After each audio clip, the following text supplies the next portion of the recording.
വല്ലാത്ത പ്രാന്താണത്. കള്ളിനൊരു ലഹരി ഉണ്ടല്ലോ, ആ ലഹരി പോലെ പണത്തിനൊരു ലഹരി ഉണ്ട് എന്നാണ്.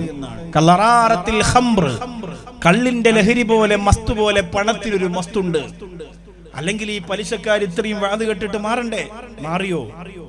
അപൂർവം ചില ആളുകളൊക്കെ മാറിയിട്ടുണ്ട്, മലപ്പുറം ജില്ലയിലും മാറിയിട്ടുണ്ട്. എനിക്ക് നല്ലതുപോലെ അറിയാം.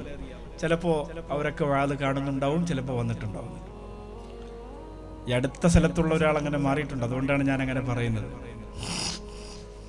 എല്ലാവർക്കും അങ്ങനെ മാറാനൊന്നും കഴിയൂല, എല്ലാവർക്കും മാറാൻ കഴിയൂല. കാരണം പണത്തെ പൂജിച്ചു പോയാൽ രക്ഷയില്ല, പിന്നെ ഒരിക്കലും രക്ഷപ്പെടൂല. സഹോദരിമാരെ, നിങ്ങൾ എന്താ കരുതിയത്? ഒരുപാട് പണത്തെ ഇങ്ങനെ സ്നേഹിക്കുക, എന്നിട്ടിങ്ങനെ നിസ്കരിക്കുക, രക്ഷപ്പെടൂല. ആ നിസ്കാരമൊന്നും അള്ളാന്റെ മുമ്പിൽ എത്തൂല. ബാധര തീർത്തു എന്ന് പറയാൻ വേണ്ടിയിട്ടൊന്ന് കുനിഞ്ഞു നൂരുന്നു എന്ന് മാത്രമേ ഉള്ളൂ. നിങ്ങളാരും നിങ്ങളെ സുജൂദ് കണ്ട് പടച്ചോ മയങ്ങുന്നൊന്നും കരുതണ്ട സഹോദരങ്ങളെ.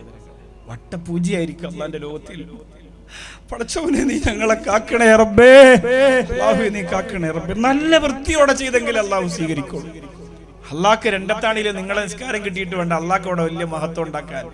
കോടിക്കണക്കിന് ആളുകൾ നാടും വീടും കുടുംബവും കളഞ്ഞിട്ട് പടച്ചോനെ എന്ന് വിളിച്ചുകൊണ്ടിരിക്കുമ്പോഴാണ് നമ്മൾ സ്വർണവും കെട്ടിപ്പിടിച്ച് സ്വത്തും കെട്ടിപ്പിടിച്ചിട്ട് അള്ളാഹ്ക്ക് സുജൂദ് ചെയ്യുക. അള്ളാഹ്ക്ക് അതിൻ്റെ ഒന്നും ആവശ്യമില്ല പ്രിയപ്പെട്ടവരെ. നമ്മൾ ഹൃദയത്തിൽ നിന്ന് അങ്ങോട്ട് ഇളക്കി വിടണം. അപ്പോൾ അൽഹംദുലില്ലാ ഒരു വല്ലാത്ത സുഖം അല്ലാഹു നമുക്ക് തരും, വല്ലാത്ത ജീവിതം നമുക്ക് അല്ലാഹു തരും. ഒരു വല്ലാത്ത സുഖമാണ്.